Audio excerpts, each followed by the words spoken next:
Ya, Pak Mahfud, pada masa-masa akhir pemerintahan Gus Dur, ya, itu dunia politik dibuat gonjang-ganjing karena terdengar kabar Gus Dur akan mengeluarkan dekret presiden untuk membekukan DPR. ya.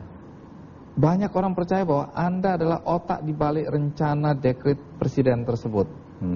Seberapa jauh kebenaran berita ini? Itu salah total.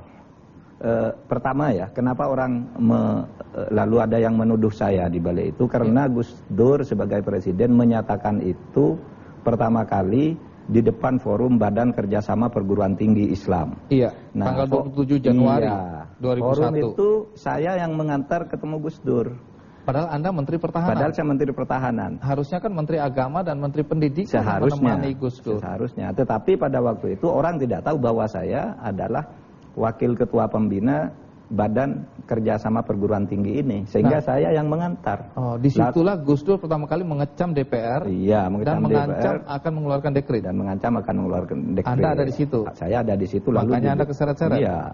Begitu Gus Dur bilang begitu, sore itu juga saya langsung ketemu Pak SBY sebagai Menko Polhuskam. Pak, ini akan ribut ini masyarakat. Kenapa? Baru saja Presiden Gus Dur ini mau mengeluarkan dekret, saya bilang.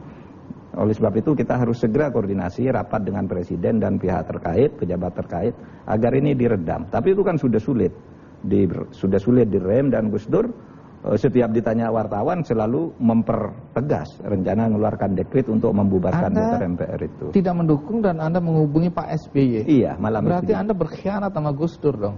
Enggak juga. Enggak juga, itu pernyataan Gus Dur kan harus diantisipasi. Waktu itu Pak SBY adalah Menko Polhuskam. Gus Dur tahu nggak Anda menentang? Tahu karena di dalam rapat besok paginya yang pagi-pagi diselenggarakan di rumah presiden itu saya katakan dekret itu tidak bisa. Bahkan secara berdua kemudian disampaikan ke Presiden Gus Dur itu waktu itu, Gus Dur mengeluarkan dekret itu inkonstitusional. Kata Gus Dur, kata Pak Harun Al-Rasyid itu konstitusional katanya. Pak Harun Al-Rasyid itu penasihat hukumnya Gus Dur, Profesor Harun Al-Rasyid.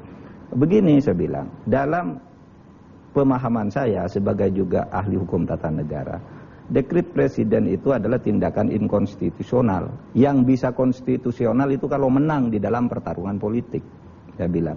Nah dulu Bung Karno itu mengeluarkan dekret, itu inkonstitusional. Tetapi karena kemudian didukung oleh tentara dan polisi waktu itu menjadi konstitusional, menjadi konstitusi baru.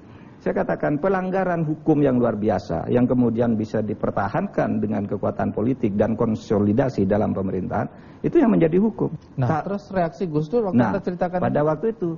Nah, dalam konteks ini Gus, saya bilang, tentara dan polisi sekarang tidak mendukung Gus Dur, saya bilang. Oleh sebab itu, kalau Gus Dur berani ya? Iya, saya katakan. Karena saya sebagai Menhan tahu, setiap hari ketemu dengan Panglima dan Kepala Staf rapat di kantor Menko Polhukam. Nah, Gus Dur dengan itu merasa yakin bahwa ini dukungan bagi dia. Nah, maka terjadilah tanggal 23 Juli itu, ketika Gus Dur mengeluarkan dekret, tapi diberi nama maklumat jam 11 malam, besok paginya dia udah diberhentikan kan. Karena tidak ada kekuatan politik yang bisa mendukung itu. Jadi Anda sudah menasihati Gus Dur untuk tidak melakukan ya? Sudah. Jadi bukan sebaliknya Anda dituduh adalah otak dari rencana Gus Dur mengeluarkan dekret. Itu tidak benar ya? Tidak benar sama sekali, karena saya tahu pasti akan kalah pada saat itu.